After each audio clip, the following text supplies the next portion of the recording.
Bienvenidos al Museo de Arte Contemporáneo de Monterrey este sábado y bueno, pues tenemos el gusto de tener la charla sobre la Bienal de Venecia con la maestra Idoia Ormanza de Prada. Y bueno, pues les voy a pedir por favor que silencien sus micrófonos, ¿verdad? Para tener pues una experiencia pues mucho más enriquecedora y aprovechar esta charla. Y bueno, pues voy a dar inicio presentando a la maestra. Ella tiene un máster en Mercado del Arte y Gestión de Empresas relacionadas por la Universidad Antonio de Nebrija, DEA, y licenciada en Historia del Arte por la Universidad del País Vasco. Ha trabajado en el terreno de la gestión cultural para entidades como la Fundación de la Bienal de Venecia, el Museo Guggenheim Bilbao, la Diputación Foral de Vizcaya, el Museo de Arte Contemporáneo de Monterrey Marco, la Universidad del País Vasco o Proyector, Festival de Videoarte. Ha escrito y realizado contenidos audiovisuales para diversos medios sobre arte contemporáneo como el Centro Cultural Coldo, Mitzelena, Feria de Arte en Casa, Arte al Límite, etc. Forma parte de la plataforma de videoarte Proyector y publica en TheCopyPit WordPress. Actualmente desarrolla la tesis La Red de las Prácticas Colaborativas del Arte Ecomedia desde los años 60 al 2020 como narrativa no lineal en la Universidad Complutense de Madrid, bajo la dirección de la doctora Esther Monillas. Colabora también en el grupo de investigación Prácticas Artísticas y Forma de Conocimiento Contemporáneo, dirigido por Josué Larrañaga en la misma universidad. Bienvenida, Idoia, y muchas gracias por aceptar esta invitación por parte del Museo de Arte Contemporáneo de Monterrey. Muchas gracias a ti, Indira, como siempre. Bueno, pues nada, pues voy a comenzar con una anécdota y bueno, un pabellón en la Bienal de Venecia, que me parece que está bien para abrir, bueno, una charla sobre un asunto que es verdaderamente complejo, ¿no? Que tiene eco, además, todo este asunto artístico de la Bienal en el mapa geopolítico mundial. O eso querríamos, al menos. Bueno, pues la anécdota es que Alfredo Yar, el artista chileno, cuando era joven, decidió viajar a Europa y visitar la Bienal de Venecia. Eran los años 70. Entonces él llegaba con esta idea de encontrarse una exposición internacional y su sorpresa fue mayúscula cuando se encontró con que no existía un pabellón de su país, no existía un pabellón Chile. Entonces, este recuerdo permaneció durante los años y fue el motor de inspiración para una instalación de título Venecia, Venecia, que tuvo lugar en el ahora ya sí existente en el Arsenal de la Bienal de Venecia, el pabellón Chile. Entonces, según se entraba en este pabellón, había un impedimento visual, era como un muro en el que había proyectada, una retroiluminada, una fotografía del artista argentino Lucho Fontana en las ruinas de su estudio en Milán, pues corría la Segunda Guerra Mundial, ¿no? en Europa. Entonces, tras atravesar esto, que para él era una inspiración también, porque tras la guerra surgieron cantidad de intelectuales, cineastas, literatos, artistas, que supieron levantar culturalmente, digamos, el país, se podía atravesar por ambos lados, ¿no? Porque era un muro aislado, digamos, y se accedía al propio pabellón, en el que había unas escaleras que simulaban ser un puente de la ciudad de Venecia, y en la parte superior había un cubo enorme lleno de agua, en el que había una maqueta a escala de los Giardini de la Bienal de Venecia. Entonces lo que ocurría era que ese pabellón, esa maqueta, perdón, se sumergía en el agua y tras 3 minutos exactos volvía a emerger. Entonces, para Alfredo Yar, que decía que hoy en día no tenía sentido la división por naciones en la Bienal, que ha sido algo muy criticado no solo por él, sino desde todo el sector, por teóricos, críticos, artistas, comisarios, etcétera, pues una oportunidad para durante esos 3 minutos repensar un modelo para la Bienal más allá de la nación. Y de hecho, ¿qué ocurre? Pues claro, que los países que no tienen una presencia, porque mundial, lo que se dice mundial no es, el récord está de representación en 90 países y en el mundo hay más de 200, pues es un problema, porque evidentemente la Bienal, al ser la primera y la que ha dado nombre a las innumerables bienales que existen hoy en día en cantidad de lugares, pues es un lugar de relevancia, ¿no? En la agenda artística mundial y bueno, que cuando tiene lugar, pues evidentemente estar o no estar se convierte en algo importante, tener una visibilidad. Para entender el porqué de esta cuestión de la división de naciones, que no es fácil de deshacer en absoluto y podemos luego, no sé, iniciar un debate para ver distintas opiniones, pues habría que evidentemente comprender de dónde surge, ¿no?, esta idea de la Bienal, cómo se ha desarrollado y bueno, cómo se han ido integrando otras realidades, otros países, otras culturas, otras participaciones que en un principio pues no tuvieron cabida. Entonces, bueno, la Bienal surge por una idea de los intelectuales venecianos que se reunían en el Café Florian, que todavía existe en la plaza de San Marco, y entonces la idea era la de hacer una gran exposición universal. Pues no podemos olvidar que era la época de las grandes exposiciones, otra vez, ¿no?, universales. Ahora, claro, estoy hablando a México, cada vez que hablo de mundial, pues en este parámetro, estos parámetros que evidentemente son sobre todo europeos, pues me parece que deja de tener sentido esa palabra, ¿no?, obviamente. Entonces se quisieron sumar con una exposición internacional de arte. En Venecia, tras el paso del gobierno francés napoleónico, pues se habían creado unos jardines que no tenían un gran uso más allá de la alta burguesía y decidieron utilizar ese espacio que ya contaba con algunos edificios. Contaba con un par de cafeterías, un almacén, etcétera, y ahí plantaron, digamos, el pabellón central, el pabellón internacional. Era un espacio internacional que recogía artistas de muchos lugares, ¿no?, eminentemente italianos, ¿no?, acaso era italiano. Pero para que se entienda un poco que este mapa político ya empieza con dificultades en la propia Europa, Venecia no pasó a formar parte del Reino de Italia sino hasta 1866. Con lo cual, como tenía un gobierno democrático, porque esta iniciativa la llevó a cabo, la presentó Ricardo Selvático, que era el entonces alcalde de Venecia, decidieron aprovechar las bodas de plata de Humberto y Margarita de Saboya, que bueno, pues eran los del Imperio Austrohúngaro, ¿no?, del que habían formado parte también Venecia. Y para un poco, bueno, pues parecer una propuesta que no provocara fricciones, digamos, ¿no? Entonces, a pesar de que él no fue reelecto, por suerte la iniciativa ya estaba en marcha y en 1895, coincidiendo con las bodas de plata, se inauguró la Bienal.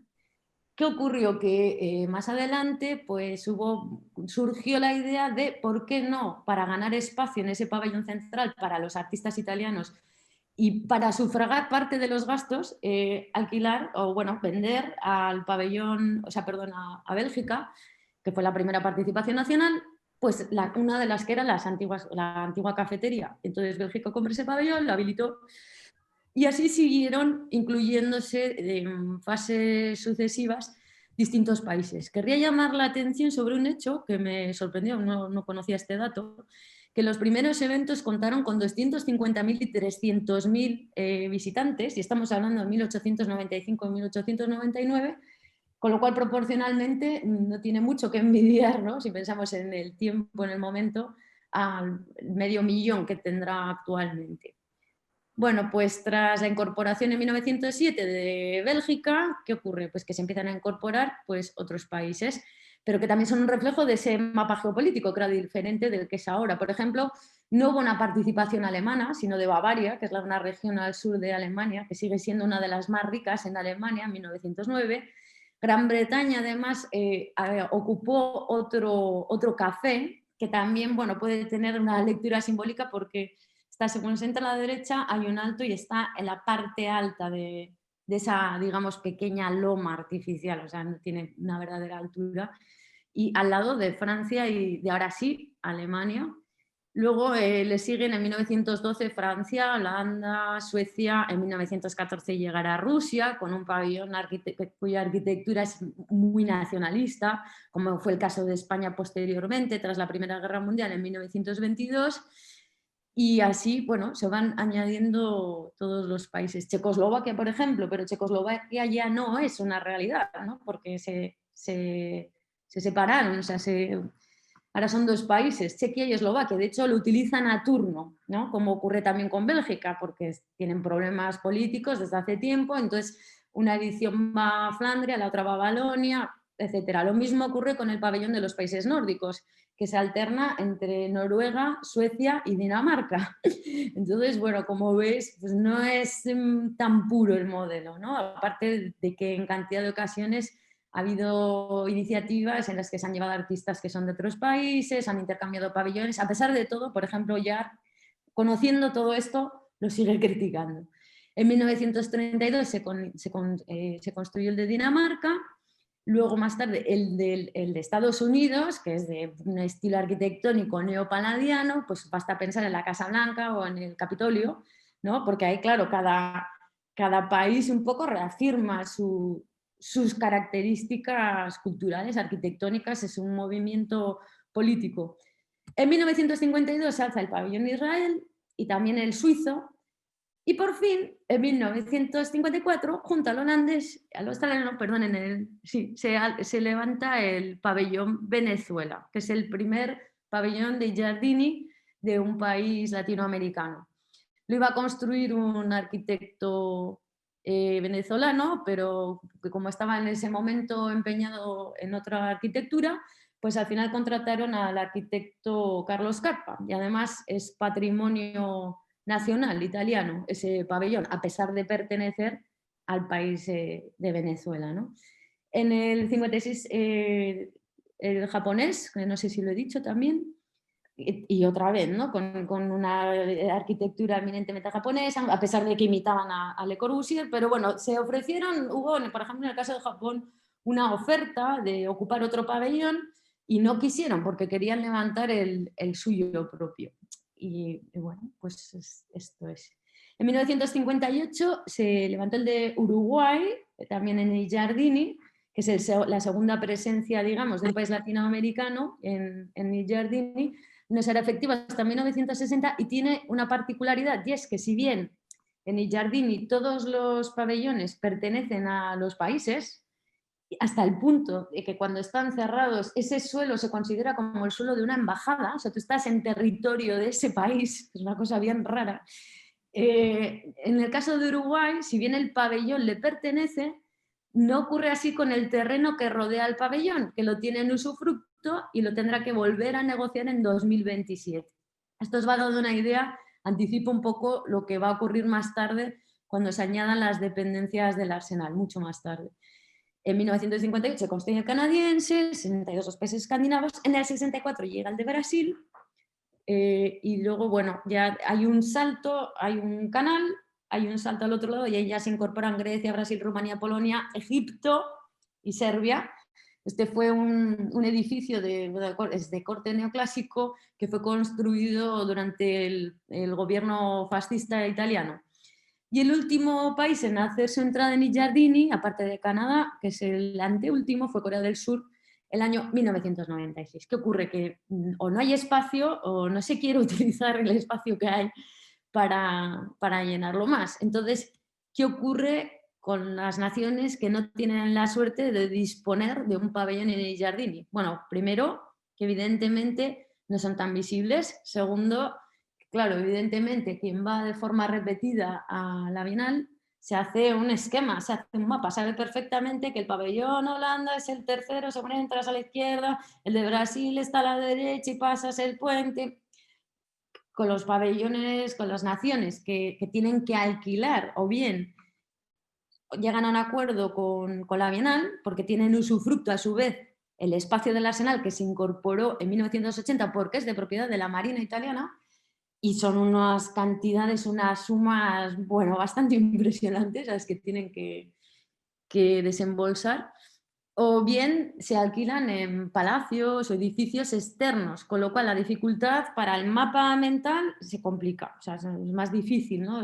Tienes que ver, porque algunos tienen más o menos una presencia continuada, como es el caso de Taiwán, que está en las prigioni, ¿no? En las cárceles, antiguas cárceles de San Marco, pero hay otros que van variando, con lo cual es una locura. Y no solo eso, sino que estamos hablando de unas dimensiones realmente impresionantes. Las dos sedes principales de la Bienal son i Giardini y desde, como digo, desde 1980 el Arsenal, son enormísimas y quien va a la Bienal en general no va a dedicar una semana a ver toda la Bienal. O sea, yo cuando he vivido allí no he llegado nunca a verlo todo y no es por una falta de interés, sino porque se impone la vida, ¿no? Tenemos tampoco todo el tiempo del mundo, con lo cual se hace muy difícil que algunos pabellones sean visitados. Igual ocurre con los eventos colaterales, que fue una idea posterior en la que, bueno, quien no tiene la entidad de nación, pueden ser institutos, universidades, academias, etcétera, pueden llevar a cabo una iniciativa en la Bienal. O sea que os lo digo porque igual os interesa también.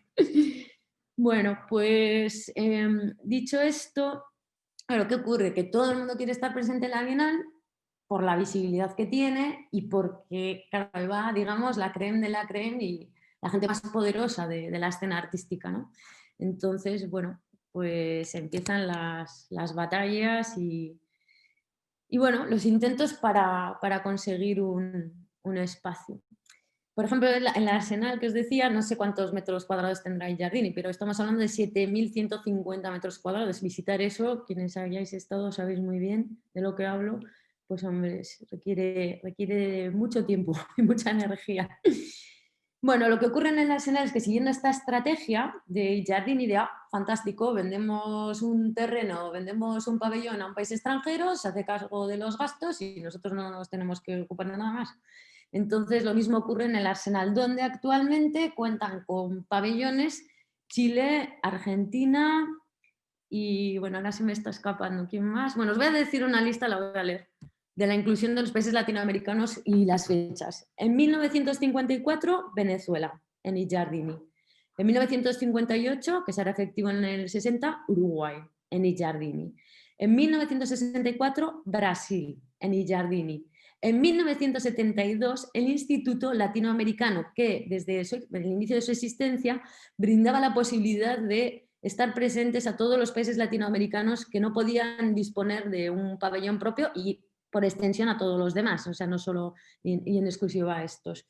Que también, bueno, se inició en el pabellón central, estuvo en distintas localizaciones fuera de las dos sedes principales y acabando estando en el Arsenal, donde ahora tiene un pabellón entero, el Isoloto, que es precioso.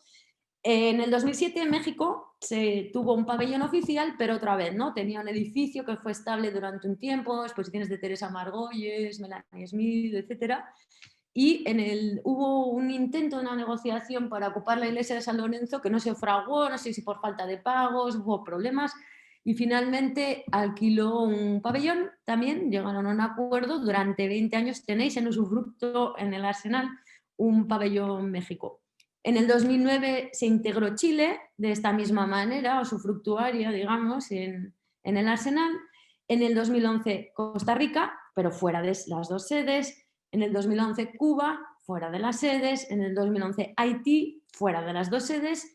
En el 2013 Argentina, que en realidad fue en el 2012 porque se inició con una Bienal de Arquitectura, pero como estamos hablando de arte, pues digamos 2013, donde también tienen usufructo un pabellón en el Arsenal. En el 2017 Bolivia, fuera de sede, y en el 2017 también Guatemala, igualmente fuera de sede.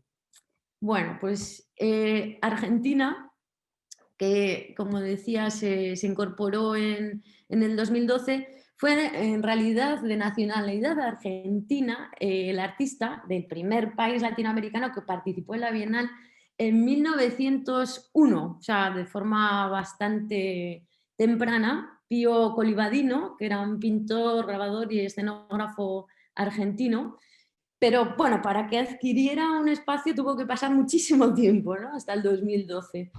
Y la cesión de este pabellón desde el 2012 son 25 años. Después de ese tiempo, de que transcurra ese tiempo, pues quién sabe qué pasará, ¿no? Cómo se moverán las cosas.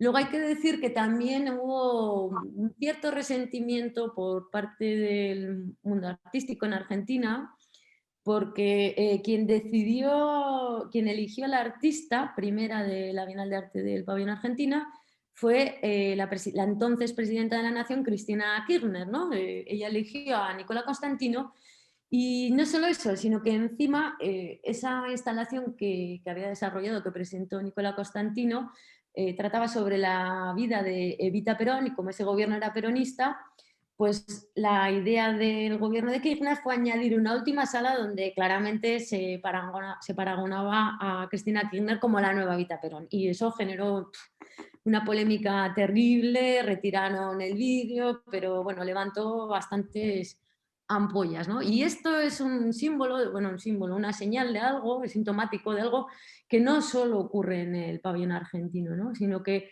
en una estructura tan poderosa como es la Bienal y donde se mueven tantos intereses, no es la única vez en la que han sido las propias autoridades artísticas de distintos países las que no han visto necesaria la participación de una nación en la Bienal o han llevado a cabo procesos poco transparentes o no han delegado, como en este caso, en los verdaderos expertos la gestión de los pabellones.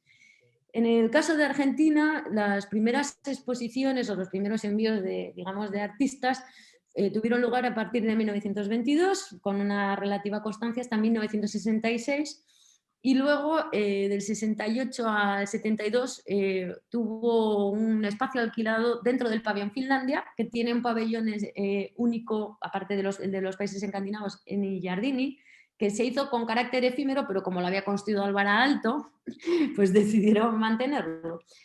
Y luego, más tarde, el Instituto Italoamericano ofreció a Argentina la posibilidad de participar, pero los argentinos dijeron bueno, que para ser así, que no, que si no era con un pabellón propio, que no les interesaba. Entonces, bueno, habría que ver qué habrían opinado los artistas, ¿no?, en ese momento.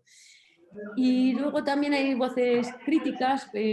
Bueno, por ejemplo, Rodrigo Alonso, que es un comisario argentino que realizó una exposición sobre la participación de Argentina en la Bienal de Venecia, comentaba bueno, que probablemente fueran estas dificultades, ¿no?, de las autoridades las que habían impedido la presencia de un pabellón argentina bueno, con anterioridad, ¿no?, que habían generado más problemas más que ayudar verdaderamente a la escena artística argentina. Y también leí, y esto tampoco lo sabía, y me sorprendió, que Jorge Klusberg, que es otro comisario, tuvo la idea de crear un pabellón externo en i Giardini del pabellón Argentina, que es una genialidad, porque claro, no entras dentro de las burocracias, etcétera, de Giardini, pero tienes presencia en un lugar privilegiado. Y, ¿qué más?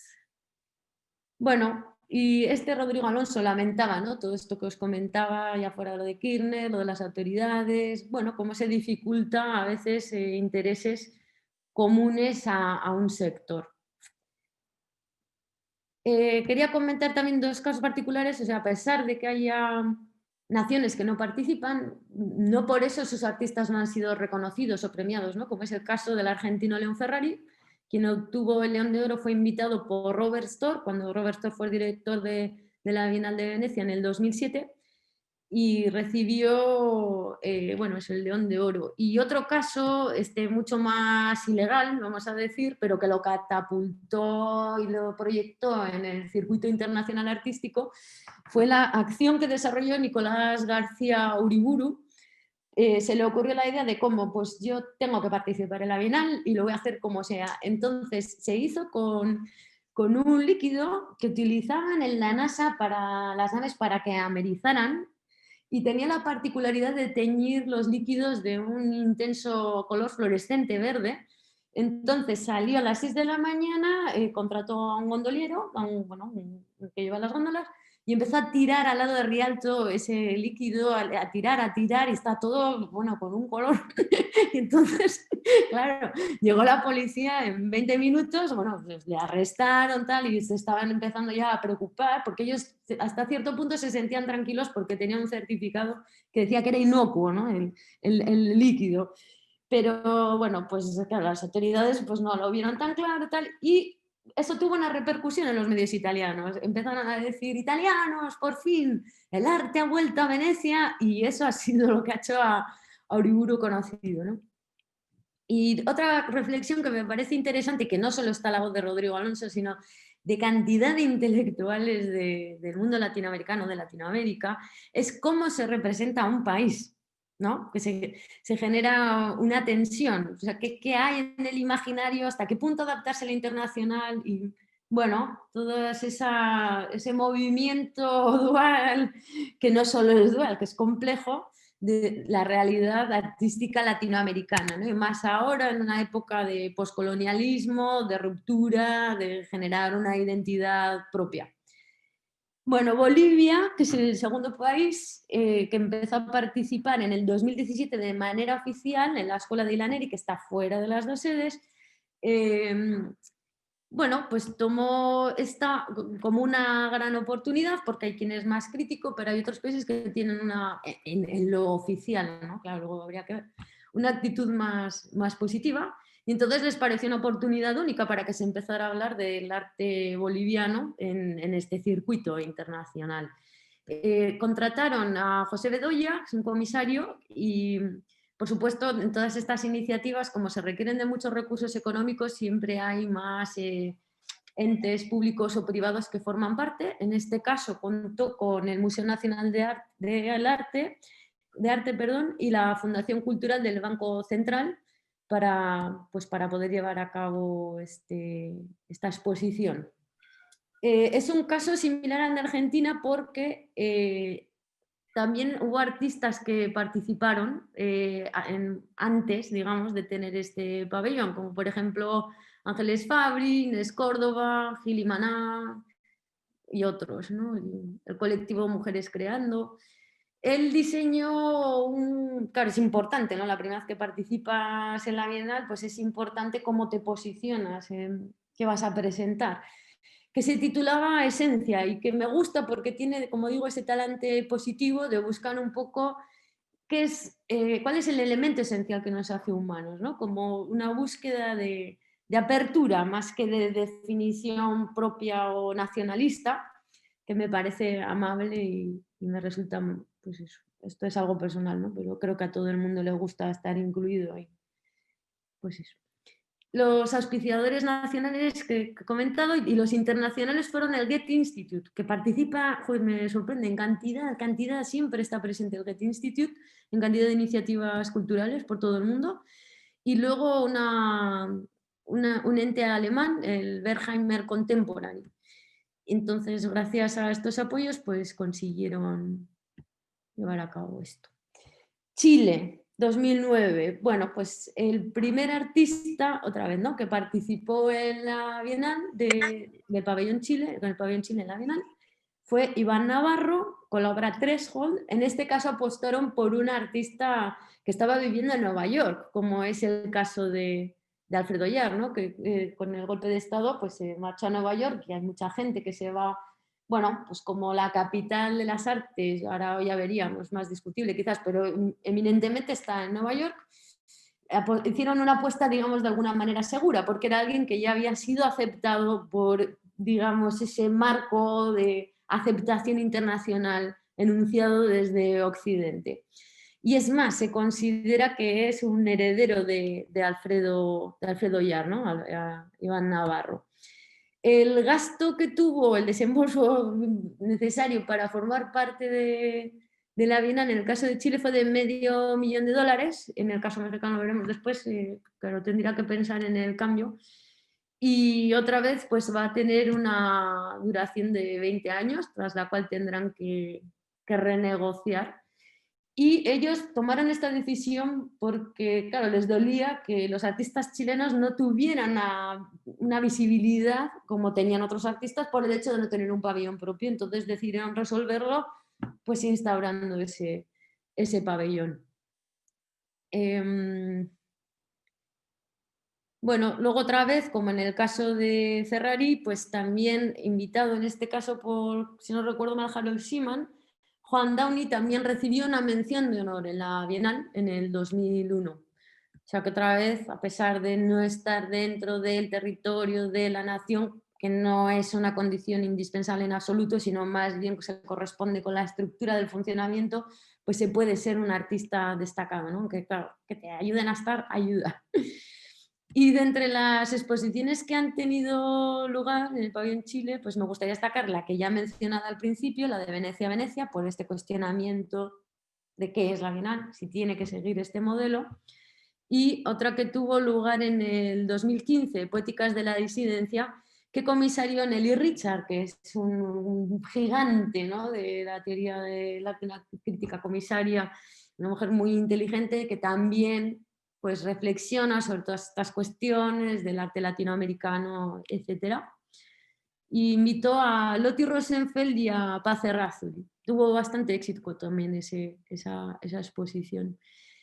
Y la voz crítica en este caso la pongo en la persona de Rodrigo Miranda, que decía, y leo literalmente: Chile no existe como escena artística en el mundo, a excepción de algunas figuras que ostentan un sitial por méritos propios, como Alfredo Yar, Juan Downey, Eugenio Didborn, Juan Dávila o Iván Navarro, quienes se mueven con estándares internacionales y altos presupuestos. Es decir, claro, son artistas que están asentados ya, que han tenido una serie de facilidades, y hay otras opiniones que sujetan que quizás habría que ayudar a quien no tiene todas esas facilidades, pero sí tiene las aptitudes o la genialidad, aunque esta palabra también queda un poco antigua, pero bueno, que puede ser una buena artista. Bueno, luego Haití en el 2011 también estaba fuera de las sedes, en la Riva de Sete Mártiri, que es la que está, bueno, la que va desde, digamos, San Marco hasta la Bienal. Y en este caso también lo vivieron de una manera positiva y quisieron plantear un debate en torno al poscolonialismo, ¿no? Siendo, como había sido, y como tantos países de Latinoamérica, Haití un país receptor de cantidad de esclavos traídos de África. Y bueno, también eran conscientes de que como en la Bienal, pues cada vez había un interés mayor recíproco, ¿no?, tanto de otros países por participar en la Bienal como de la Bienal, que cuando digo Bienal en este caso quiero decir en la escena artística occidental, por otras realidades y otro tipo de creaciones que no están dentro de ese cinturón, digamos, eurocéntrico o estadounidense, canadiense, etcétera, ¿no?, sino que se amplían las miras. Luego México, que oficialmente empezó a participar en 2007 con Rafael Lozano Gemer, y también, bueno, tuvo un primer pabellón en el que, bueno, pues estuvo durante unos años, que es como comentaba antes, donde tuvieron también lugar las exposiciones de Teresa Margolles, que es otro gran peso pesado, Melanie Smith, Ariel Gusick, Tania Candiani, etc. Y luego, como anticipaba antes, pues se intentó llegar a un acuerdo para alquilar de forma, bueno, durante un tiempo, la iglesia de San Lorenzo. Y no, pues no sé si no se cubrió ese primer pago, algo pasó, no fue posible, pero ya en el 2012 se llegó a un acuerdo para tener una presencia en la Bienal, en la sala de armas, con un pago único de 21.444.000 pesos. A ver qué cara ponéis para saber cuánto es. Bueno, y nada, y ya pues gracias a eso ya también disponéis de un pabellón. Independientemente de todo esto, varios artistas mexicanos habían sido invitados a participar, otra vez más, lo vemos, en la exposición internacional del pabellón central o en otros pabellones, incluso otros pabellones nacionales extranjeros, ¿no?, desde Rufino Tamayo, Leonora Carrington, Gabriel Orozco, Mario García Torres, Fernando Leal Dirac, Pablo Santiago, Francis Alice y un largo etcétera, ¿no? Bueno, el espacio del Arsenal del Pabellón México cuenta con 220 metros cuadrados, que no está nada mal. Y a veces pierdo el hilo, perdón, ¿eh? Si bien México fue invitado por primera vez en 1950, ¿y a quiénes llevasteis? Pues a los grandes muralistas, a José Clemente Orozco, a Rigo Rivera, David Alfaro Siqueiros y Rufino Tamayo. Y después de aquella ocasión, pues bueno, tuvo que pasar el tiempo, si bien sí que hubo otras participaciones en el entretanto, digamos, de Leonora Carrington, Gabriel Orozco, Paula Santiago, etcétera. Y como siempre, pues siempre me gusta poner también una voz crítica, ¿no? Y en este caso es Alfonso Miranda Márquez, que es un crítico de la Asociación Internacional de Críticos de Arte, no sé si lo conocéis o no, y en su opinión México no sobresale en la Bienal de Venecia, copiosos recursos que no logran impactar en el horizonte estético internacional. Denuncia que hay poca transparencia en la elección del artista, pero que esto no es algo que ocurra solo con los países que no tienen un pabellón propio, ¿no? Ni mucho menos, ante un comité con lineamientos poco claros. Y pese a la presencia de curadores con experiencia en organizar otras bienales, no es un indicador de estudios críticos. En su opinión, la constante ha sido tiempos desbordados, poca y tardía planeación y presupuestos no regulados. Y algo de razón no le falta, ¿no? Viendo lo que pasó pues, con el capítulo de la iglesia de San Lorenzo.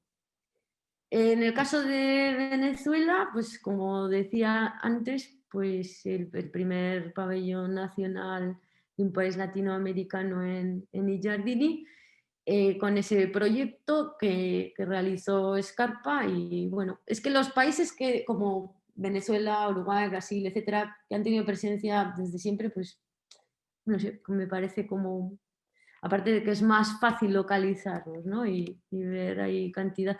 Ah, por cierto, que me olvidé, que también os quería pasar un link. ¿Cómo puedo hacer esto, Indira? ¿Hola? Hola, Puedo pasar un link lo en el puedes que se poner puede en el ver. chat. Ahorita Vale, yo tengo la presentación que me compartiste. pero no Este, está. ¿Necesitas compartir un link? No, lo pego aquí, vale. Bueno, a ver, espera. En el Bueno, chat lo el puedes link copio. compartir. Ah, ya lo pegaste.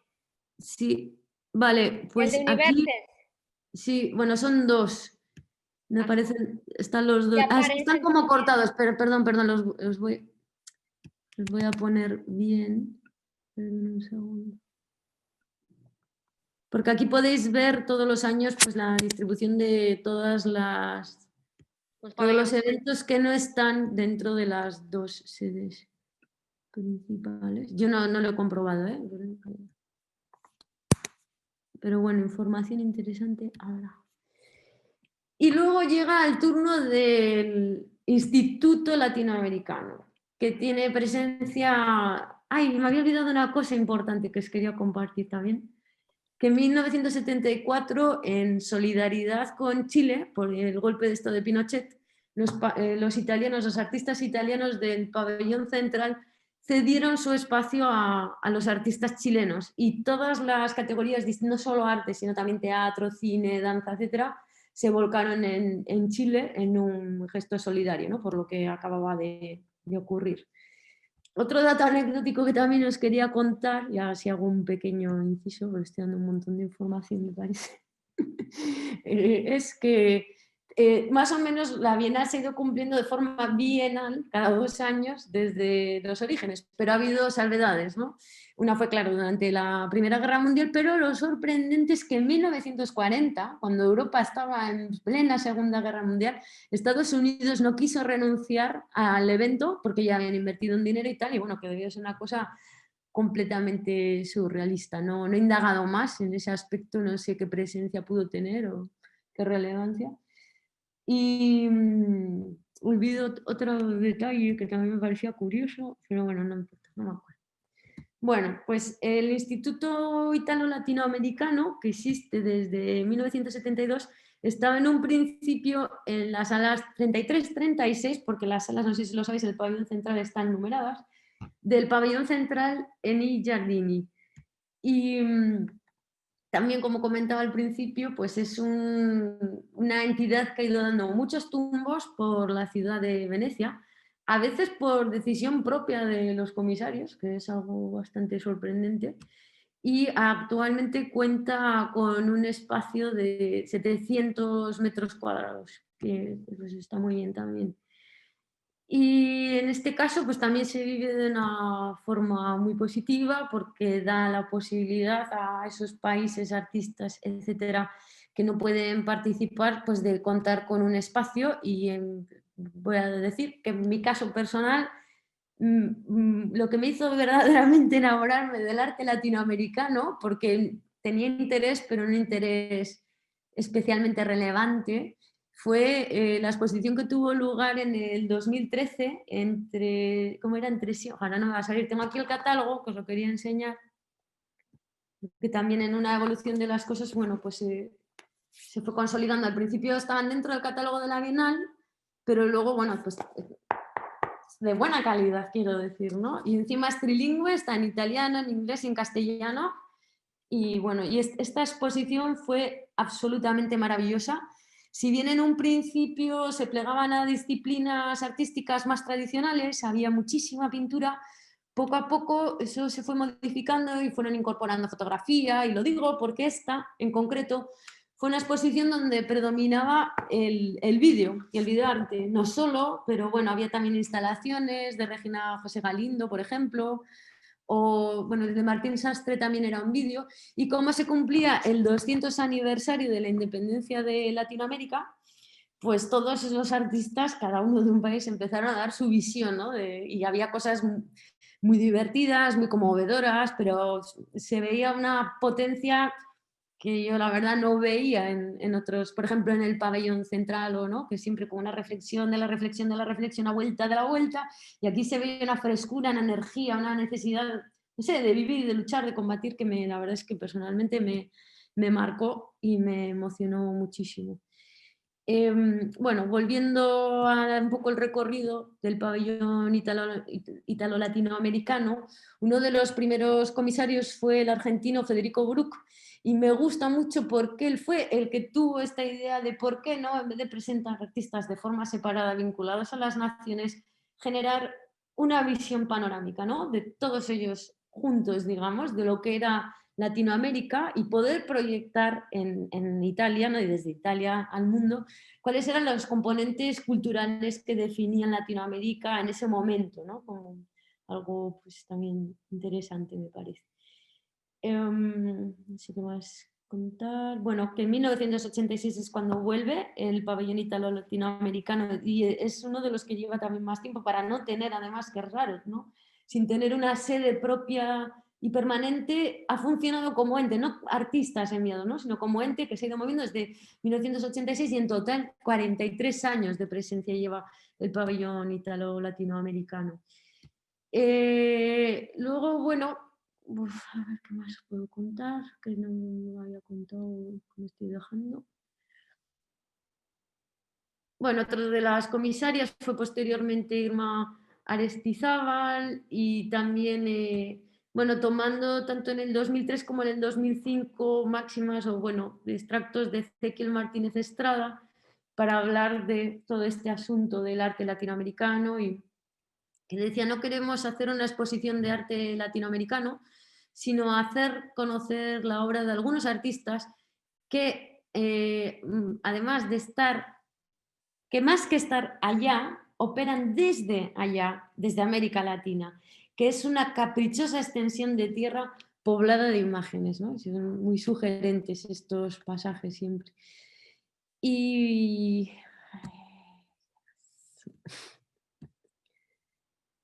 bueno, luego en el 2011 se generaron estos pabellones colectivos, siempre en el Lila, pero bueno, que recogen un poco ese testigo de Bruck, ¿no? Que, digamos.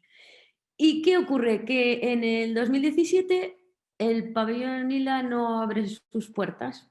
Entonces, claro, después de 40 y pico años estando puntuales en la cita, ¿qué ocurrió? Bueno, pues no sabemos, pero la versión oficial dijo que tenían que replantearse qué había pasado, dónde estaba ahora Latinoamérica, qué era el arte latinoamericano realmente. ¿Qué más? Que bueno, que debido a la globalización habían cambiado las cosas, que tenían que repensar un nuevo posicionamiento, un replanteamiento, que si era correcto seguir llamando al arte latinoamericano, Y bueno, pues un poco recogiendo el testigo de Néstor García Canclini, que por lo que se vive en México DF, ¿no? Y, y bueno, que se iban a tomar un tiempo para repensar y proponer algo diferente y coherente con todos los cambios que hemos vivido tan acelerados y tan radicales en el mundo, ¿no? Los últimos años. Y esto es una cosa que va cada vez más rápido. Y sí que se abogaba, y eso desde muchas voces intelectuales latinoamericanas, por una transversalidad, un definir qué es lo local, qué es lo global, generar una identidad propia, pero claro, que es difícil, ¿no? Separarse de la impronta internacional, pero... Y, y bueno, quería también un último apartado, un poco viendo eso, de dentro, dónde encaja todo esto en el pensamiento de grandes personajes latinoamericanos, pues desde Valeria Burgio, que no es muy conocida, pero es interesante, dice que siempre hay nuevos países que quieren participar en la Bienal y que parece que en Europa, y es absolutamente cierto, por lo menos en lo que a mí respecta, estamos viviendo una crisis del eurocentrismo artístico y estamos en plena era del poscolonialismo y también nosotros tenemos muchas cosas que replantearnos, ¿no? De cómo funcionan aquí las cosas, cómo funcionamos con la gente de fuera, cómo funcionan las cosas fuera y todo este asunto. También hablaba esta mujer del problema de la construcción de la identidad nacional, ¿no? Y la adhesión a una cultura que por fin se consiga emancipar de ese colonialismo, ¿no? No solo español, sino francés, holandés, alemán, etc. De Lisa Vogel, no sé si pronuncio bien, he recogido otra cosa que también me parece interesante, que decía que, bueno, que lo que se supone que es universal, cuando yo decía antes el mundo, y el mundo no es el mundo realmente, ¿no? Pero cuando estudiaba la historia universal era la historia de Occidente, no estudiábamos más allá de esas fronteras. Pues dice que en realidad es claramente machista, de clase alta y blanca, ¿no? Que bueno, de hecho, en la Bienal, en la exposición principal eso va variando, pero muy lentamente, ¿no? Y es verdad que predominan pues, el hombre blanco y europeo. Eso es así, a pesar de que hay inclusiones y cosas, ¿no? Por ejemplo, el caso de cuando dirigió la Bienal Ecuyen Besor, que si bien otra vez, ¿no? Pues como la misma Nelly Richard, o Alfredo Yar, o Iván Navarro, que viven en Nueva York, este también se fue a Estados Unidos, pero era nigeriano, y su bienal, que sí que trajo a cantidad se llaman afroamericanos, que me parece una terminología un poco ridícula, pero bueno, y también muchos artistas africanos, y fue una de las bienales más criticadas, ¿no? Que él había definido las dos líneas principales, eran este arte africano o afroamericano y el arte político, y fue criticadísima. O sea, yo nunca había leído, me leí igual 40 críticas y 38 eran negativas, creo que leí 2 positivas, una muy bien escrita.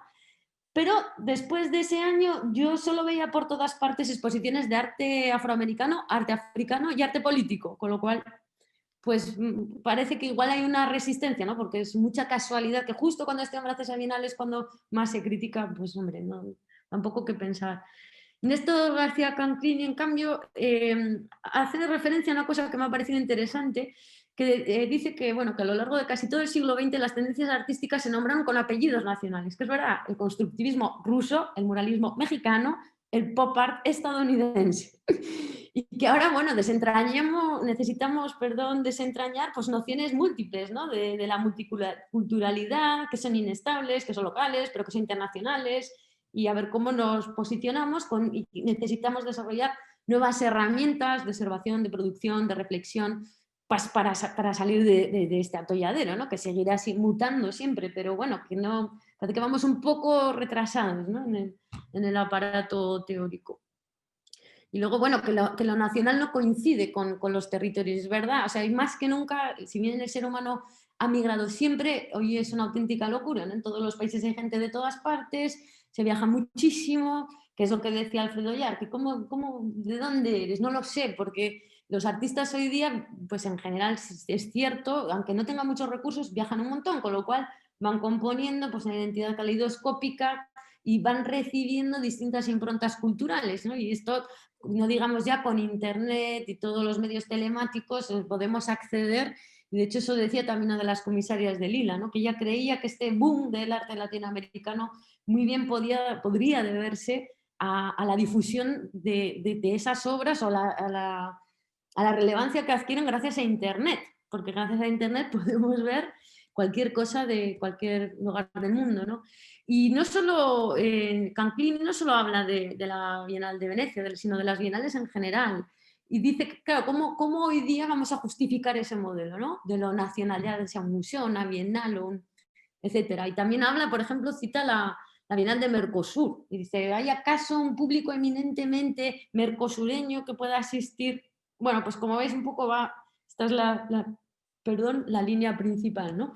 Y cómo tenemos que pensar en modelos de coexistencia que sean transnacionales, que es como están pasando ya muchas cosas. Por ejemplo, la nación pues ya no se tiene mucho, porque incluso si pensamos en el Producto Interior Bruto, bueno, no sé, aquí hay Facebook, hay Amazon, ¿dónde va ese capital? Todo, o sea, para el comercio las fronteras están completamente abiertas, pero luego también es verdad que nos encontramos con que para el tráfico humano, pues lamentablemente no tanto, ¿no? Entonces, todas esas contradicciones, cosas que se solapan, paradojas, coherencias, pues que hay que pensar en todo eso. Y luego cierro con Carmen Hernández, que va citando pues, a Luis Cámniche, Gerardo Mosquera, Mari Carmen Ramírez, Nelly Richard y Beatriz Sarlo. Esta última yo no la conocía. Y claro, ella, pues siempre hay una cierta sospecha, ¿no? Cuando alguien muy poderoso, cuando captas la atención de alguien muy poderoso, pues puede recelar, ¿no? Y ella piensa, ¿a qué se debe esta ola de interés por el arte latinoamericano? Puede ser que de repente hayan considerado una visión más multicultural y que quieran incorporar otras miradas por fin, o se trata de un exotismo y de incorporar al mercado nuevas ideas porque las suyas están agotadas, ¿no? Y todos estos pensadores hablan desde distintos ángulos y luego se han ido cada uno especializando en distintas cosas, pues Richard más en la versión feminista, Luis Canitzer más la versión educativa, Gerardo Mosquera, si no recuerdo mal, una cuestión antropológica, igual estoy diciendo una burrada, me vais a perdonar. Pero bueno, que hay que redimensionar la labor intelectual latinoamericana, ¿no? Y que es complicado porque estáis en un cruce, y pues nosotros de otra manera tampoco escapamos mucho, en un cruce de situaciones políticas pues delicadas y complicadas, ¿no?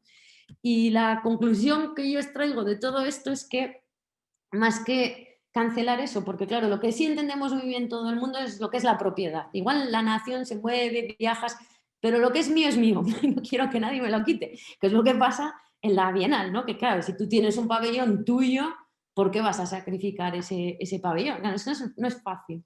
Entonces, creo que el reto no está en suprimir la diversidad, sino en incorporarla, en abrazarla, y que quizás lo que se critique en realidad no sea tanto la Bienal, sino algo inherente a la división del mundo y sus fronteras, ¿no? Porque de la misma manera es muy difícil resolver eso, es difícil resolver esta conformación nacional de la Bienal. Y que lo ideal y lo utópico sería que los distintos lenguajes, el urbanístico, el histórico, el topográfico, el político, el social, el utópico y el artístico, pudieran seguir coexistiendo, pero siempre de forma más inclusiva, en un perímetro, el de la Bienal, pero de una forma verdaderamente global. Esto es todo. No sé si quieras proyectar el video que tenemos aquí pendiente. Ah, sí, ¿le das por favor? Gracias.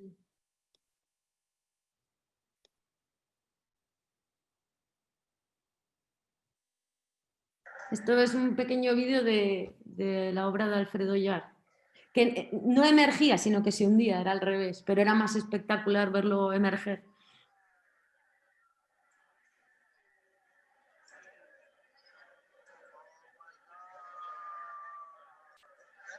Esto ocurrió durante toda la Bienal no sé cuántas miles de veces y él decía que cada vez era una oportunidad para una nueva reflexión.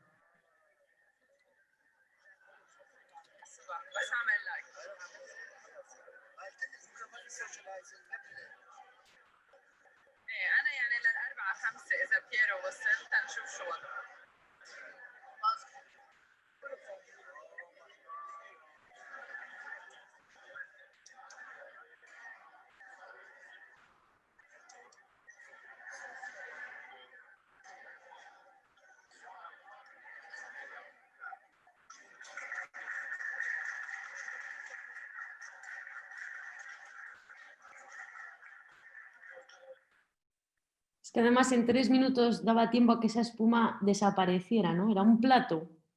El agua era como un plato. Entonces, claro, la gente a veces se daba unos sustos porque no se podía imaginar, claro, si no sabes nada, que iba a emerger algo de ahí. Y bueno, eso también tenía una parte lúdica.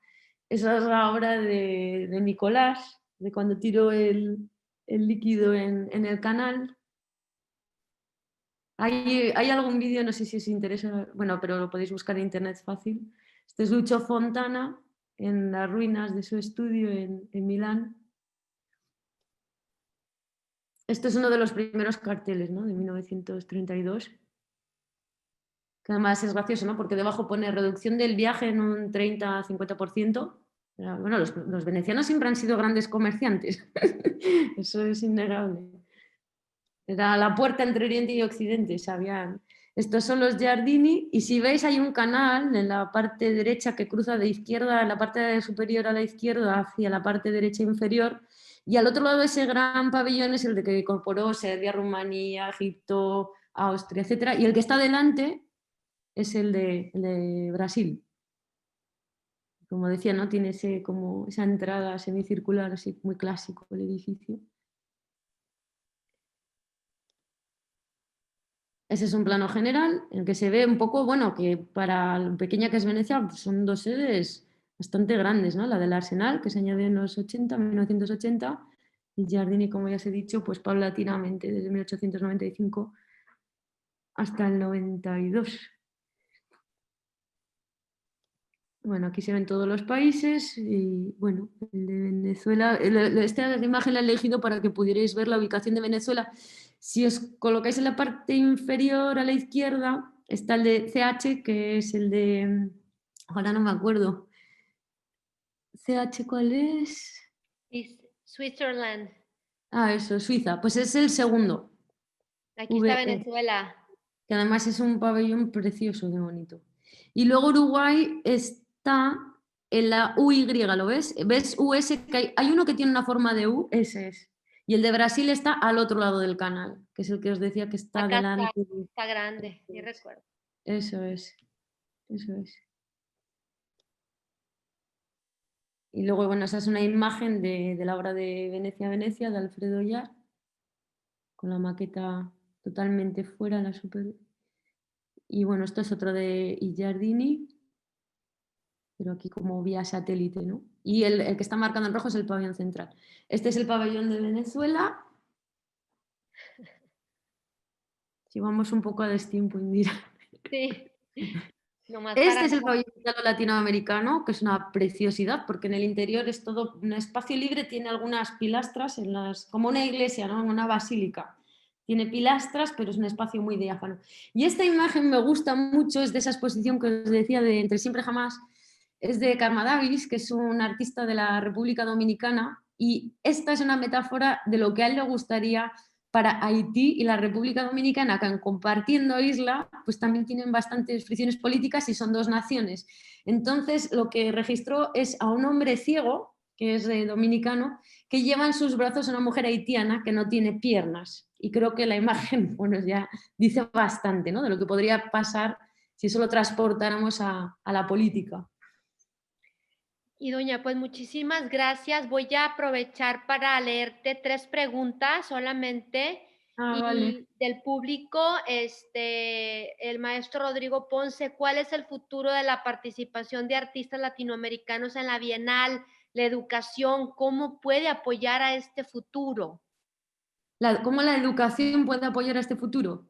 ¿Cómo plantea cuál es el futuro de la participación de artistas latinoamericanos en la Bienal? ¿Cómo lo ves? A ver, yo no tengo el poder de adivinar el futuro, pero lo que sí he visto es que desde un principio, además que tengo que añadir algo, que en Italia, yo viví en Italia 6 años y los italianos en general aman Latinoamérica, cosa que en España no he visto. Y creo que eso parece que es algo trivial, pero yo creo que no lo es. Ese es uno de los factores.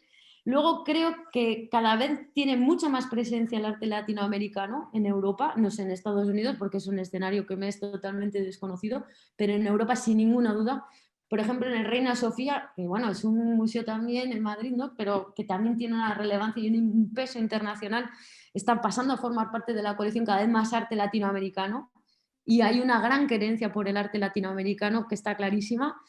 Incluso en el antiguo edificio de la Tabacalera en Madrid, que también es sintomático, creo, porque no creo que sea algo que pasa solo en España, pero ha quedado ahora congelado el proyecto, y ahora con el COVID no digamos, ¿no? Pero iban a incluir la colección de Patricia Fel Cisneros y bueno, que los latinoamericanos tienen presencia incluso en el patronato del Reina Sofía y cada vez más latinoamericanos, y veo que los latinoamericanos no solo como artistas, ¿no? Sino que van entrando cada vez más, o por ejemplo Luis Kamnicher, o sea, hay gente que de repente ha empezado a aparecer, no hoy, no ayer, hace unos años, pero más reciente, o por ejemplo la presencia de Ana Longoni, que está, ¿no? Como dijo ella, vamos a sudaquear el Reina Sofía, dijo. Entonces sí veo que cada vez no solo más artistas, ¿no? Sino que más comisarios, más críticos, más intelectuales van entrando de una manera con menos fricciones. Me parece a mí, creo que eso es prometedor. Claro que sí, muchas gracias. La segunda pregunta de Libertad Alcántara, ¿cómo considerarías desde esta visión del hombre blanco europeo que pudiera darse la inclusión de la diversidad sin la exotización? ¡Jo, qué difícil! Pues eso ya es algo que nos comprende no solo a los latinoamericanos, sino a todo el mundo, ¿no? Que hay que buscar nuevos espacios, hay que buscar los intersticios y las fisuras, pues esta es mi opinión, no lo que yo qué sé, ¿no? Qué sé. Pero bueno, para generar nuevas formas de pensar. Y eso se puede hacer desde muchísimas maneras, desde el día a día, de un posicionamiento en la manera de vivir, hasta en el trabajo, y ya bueno, los intelectuales, ¿no? Que siempre son la punta de lanza. Hay que abrir, porque no, pero de todas maneras creo que también esa cosa del exotismo se va quedando también como más obsoleta, como la idea de genio o la visión romántica, pintoresca, que ya está un poco denostada, ¿no? Pero bueno, que sigue siendo imperante. Lo que pasa es que la sociedad va más lenta siempre, ¿no? Pero no sé qué va a pasar, porque también hay mucha resistencia a la que le interesa que eso siga siendo un exotismo. No sé cómo va a evolucionar. Mi deseo es que no, claro, obviamente. Muchas gracias, Idoya. Bueno, pues ya por el tiempo, me gustaría extenderte la tercera pregunta de Irene Cloutier. ¿De qué manera crees que podemos incorporar más diversidad en las bienales y en general en el mundo del arte, además de la inclusión de mujeres, pues que ya es un tema? Sí que lo es. En España ahora mismo, la verdad, por ejemplo, otro día hablaba con dos artistas que han estado haciendo una residencia en el Laboral Centro de Arte y ahora estoy en Gijón, y decían que a ellas ahora les favorecía ser mujeres, por ejemplo. En España sí que está viendo, pero no solo, también en Argentina, por ejemplo, no sé en México cómo está la situación. Teresa Margolles está denunciando todo el asunto de los feminicidios hace tiempo, ¿no? Por ejemplo. Pero creo que, otra vez, creo que es una labor colectiva social, pero colectiva, colectiva. Lo que pasa es que no todos somos iguales y aceptar la diversidad es siempre muy difícil. Entonces, pues no lo sé. Es que es un poco lo mismo de antes, ¿no? Pero y en lo que respecta a las mujeres, pues qué os voy a decir, que también me sorprende que haya mujeres políticas que estén diciendo que no al feminismo, cuando el feminismo es un movimiento por la igualdad entre hombres y mujeres, no de supremacía, pero son políticas. Entonces no entiendo cómo una mujer que está ejerciendo una profesión puede negar ese feminismo, porque si no llega a ser por ese feminismo, ellas no estarían ahí, estarían en su casa. Es que no. Me parece una contradicción muy fuerte de encajar eso. Pero no sé. Muy interesante los temas que propones, y bueno, pues agradecer, Idoia, tu tiempo. Hay una serie de preguntas, en el chat que te las puedo compartir y a las personas, pues, que se han inscrito, enviarles las respuestas. Muchas felicidades y gracias. Muchas gracias, Mira, Como gracias a comenta todos por vuestra Andy, paciencia. por, pues, mostrar toda esta Atención. información, ¿no? Y bueno, Idoia, pues en nombre del Museo de Arte Contemporáneo de Monterrey, te damos las gracias por esta extraordinaria charla.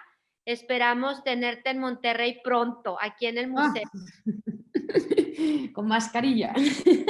Muchas Muchas felicidades y gracias a todos y a a todos los todas. participantes. Gracias, buenas Indira. tardes. Gracias, buenas tardes. Que disfrutes del sábado. Igualmente. Gracias.